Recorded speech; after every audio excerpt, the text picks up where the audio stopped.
ये बताया गया है कि गृहस्थाश्रम में रहो और आपको सच्चा सत्संग सच्चे महात्मा का मिलना चाहिए, जिससे सत्संग और उसके वायुमंडल में अगर यदि शरीर शांत होता है तो अपने को वो परम सौभाग्यशाली ये समझे कि मेरी आत्मा का हो गया कल्याण। मैं जो कह रहा था कि अगले साल इसमें से कितने लोग यहाँ पर जो बैठ करके सुन रहे हैं वो अगले साल यहाँ नहीं आ सकेंगे, उनका समय पूरा हो जाएगा। इससे ये मालूम होता है कि आपका समय साल से कम रह गया, इसलिए दोबारा फिर ये आपको अवसर नहीं मिलेगा। न तो आप दर्शन दे सकते हो और न आप दर्शन कर सकते हो और न आप सत्संग सुन सकते हो, क्योंकि श्वासों की पूंजी समाप्त हो जाएगी और अनमोल मनुष्य शरीर किराए के मकान से जीवात्मा को विवश और लाचार होकर के निकलना पड़ेगा। तो आपने देखा होगा, आज सुबह लाइन में खड़े हुए पूजा के लिए, न कोई बीमार है, आराम से खड़े हैं और पूजा की प्रतीक्षा में है कि हम वहां तक पहुंच जाएं और प्रसाद ले लें, और बस उतने ही में जमीन पर बैठे और शरीर छूट गया, यानी जीवात्मा शरीर से निकाल दी गई। ये जीव का बहुत ही अहोभाग्य, ऐसा अवसर जीवों को मिलता नहीं है। ऐसे वायुमंडल में, ऐसी देखरेख में, ऐसे संकल्प में, ऐसे संदेश में, मालिक की याद में, उसकी पूजा में अगर श्वासों की पूंजी समाप्त हो जाती है और शरीर से जाना पड़े तो उसकी संभाल हो जाती है, वो जीव इधर उधर नहीं जा सकता। महात्माओं को मालूम है ये जीव कहाँ जाएगा और इसका हिसाब किताब कहाँ पर होगा, वो पूरा उनको मालूम है।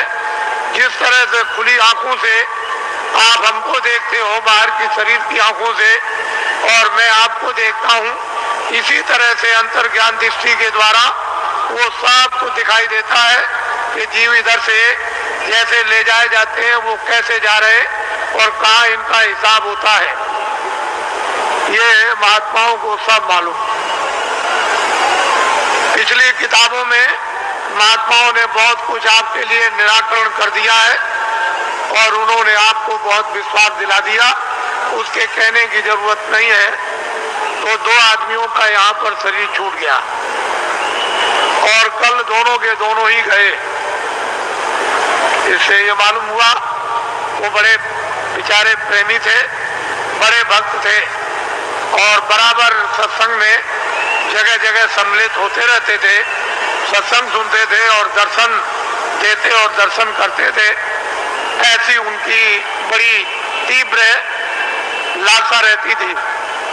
ऐसे लोगों का तो वैसे भी काम हो जाता है। जो नामदानी जंगल में रहते हैं, जो यहाँ सत्संग में नहीं आए, अगर उनका भी शरीर छूटता है तो उनके लिए भी इंतजाम बंदोबस्त करके रखा है कि उनकी भी जीवात्मा गड्ढे में नहीं जा सकती।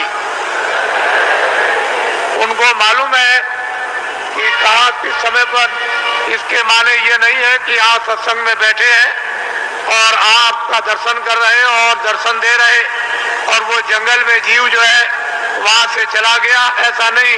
उन्होंने पहले ही से इंतजाम करके पूरा रखा है और उनको मालूम रहता है कि जीव यहाँ से नामदानी जा रहा, उसका इंतजाम कर दिया, उसके कर्मानुसार, उसकी साधना अनुसार, फिर तुरंत शीघ्र देर कुछ नहीं लगती, मिनटों का भी काम नहीं, और उसको ये फिर मनुष्य जन्म दिलवा दिया जाता और ऐसे वायुमंडल में जन्म मिलता है जहाँ आसपास में सत्संगी यानी प्रेमी सत्संग ने स्त्री और पुरुष रहे, और जैसे ही वो बच्चा बड़ा होता है फिर नामदान प्राप्त कर लेता है और वहां से साधना फिर शुरू कर देता है। यदि बीच में फिर उसकी साधना अधूरी रह जाए और फिर वो अपना शरीर छोड़ दे तो फिर उसकी संभाल हो जाएगी और ऐसी जगह पर उसको जल में दिलवा दिया जाएगा कि फौरन सत्संग में फिर आकर और नामदान को प्राप्त कर लेगा और जहां से साधना छूटी है फिर शुरू कर देगा। वहां तक के लिए उसको कोई मुश्किल नहीं पड़ेगी। वो आनंद फानंद एकदम तत्क्षण बताते ही उसका काम होगा और आगे उसके लिए थोड़ी मेहनत करनी है। इस तरह से जीवों की नामदान देने के बाद संभाल हर तरह से होती रहती है, बशर्ते यह है कि आप कोई बुरा काम न करें, किसी का आप कत्ल न करें, हिंसा न करें, कोई चोरी न करें, डकैती न करें, अमानवीय काम न करें। जहां तक हो जाए वहां तक सूझ समझ से इन सब चीजों से बचे रहे और जो गंदगी आपके पास में जमा है वो जल्दी से उसको उतार दिया जाएगा। लेकिन जब आप गलती कर लोगे और तुम ये नहीं समझोगे कि मालिक देख रहा और जितने नामदान दिया है वो देख रहा, तुम उसको और मालिक को अंधा समझोगे तो वो कर्म जमा हो जाएगा और उसकी आपको सजा मिल जाएगी। फिर आप रोओगे, चिल्लाओगे। हर तरह से यानी जीवों की संभाल होती है। ये बहुत ऊंचा संदेश और ऊंचा विज्ञान है। ये छोटी मोटी चीज नहीं है। उनको सब मालूम है कि जीवात्माएं कैसे उतरती हैं और कैसे चढ़ती हैं और मनुष्य शरीर में कैसे डाली जाती हैं और किस तरह से निकाली जाती हैं। फिर ये किन किन योनियों में इनके जाने का हिसाब होता है और उनके तार यानी उनकी डोरियां किस किस तरह की है और कौन कौन सी डोरी किस किस योनि में, 84 में या नरकों में या भिन्न भिन्न अलग अलग नरकों में, 4 खानों में, 84 लक्ष्योनियों में, ये महात्माओं को सब जैसे आईने के सामने खड़े हो जाओ ऐसे दिखाई देता है।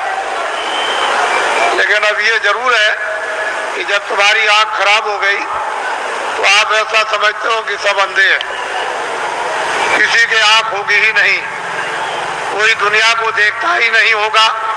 लेकिन जिसके आंख है वो तो कहता है सूरज है, चंद्रमा है, ये मकान दिखाई देता है, ये जमीन दिखाई देती है। पर सूर आदमी को क्या होगा, उसको क्या दिखाई देगा? इसलिए जगत अंधा हो गया है और बहरा हो गया। वो महात्माओं को पहचान नहीं पाता, समझ नहीं पाता, उसके पास समझने की बुद्धि नहीं और आंख अंधी हो गई तो कैसे पहचाने? कहीं अगर उसको आंख में आंख हो गई होती, वो दिव्य नेत्र ज्ञान चक्षु खुल गया होता, तब तो उस नूर में, उस प्रकाश में पहचान लेता। तो हिंदुओं और मुसलमानों और सिखों और ईसाइयों, ये जाति दौलत, ये जन्म जात की संपत्ति महात्मा फकीरों के पास सबकी है। जो भी इच्छा करे, हिंदू मुसलमान सिख ईसाई, वो महात्माओं के पास जाकर के दौलत को ले आए, इस संपत्ति को ले ले। ये सबकी है, किसी एक की नहीं है। और जो इसमें भाव भक्ति करेगा उसको ये दौलत मिल जाएगी। भक्ति नाम किसका है? आज्ञा का पालन, और कोई भक्ति नहीं। भक्ति नाम कोई तस्वीर देखने का नहीं। तुमने मंदिर में मूर्त देख ली तो इसका नाम भक्ति नहीं, या तुमने गाना गा लिया, कोई प्रार्थना कर ली, इसका नाम भक्ति नहीं। जो महापुरुष आदेश दे उसका तुम पालन प्यार से करो, इसको कहते हैं भक्ति। ये है भक्ति। हमने राम को नहीं देखा, हमने कृष्ण को नहीं देखा, हमने तुलसीदास को नहीं देखा, हमने मोहम्मद साहब को नहीं देखा, हमने ईसा मसीह को नहीं देखा, हमने पैगंबरों को नहीं देखा, हमने योगियों को नहीं देखा, ऋषि मुनियों को नहीं देखा, तो आप किसका पालन करोगे? रामायण समझ में आती नहीं, गीता समझ में आती नहीं, कुरान समझ में आती नहीं। अगर समझ गए होते तो रहम ना आ जाता। फिर जालिम तो नहीं रहते, हृदय में दया नहीं आ जाती, निर्दयी तो नहीं रहते, लेकिन वो तो तुम्हारी समझ में आता नहीं। तो भक्ति नाम है आदेश का पालन। जो आदेश का पालन कर लेगा वो तो महात्मा बड़े दूर के देखने वाले होते हैं। वो धीरे धीरे धीरे धीरे धीरे धीरे चारों तरफ से जाल डालकर और ऐसा तुमको फंसा लेंगे, पहले कुछ नहीं बोलेंगे, धीरे से फिर फंसा लेंगे, और जब शिकंजे में आ गए तब फिर ठीक करेंगे।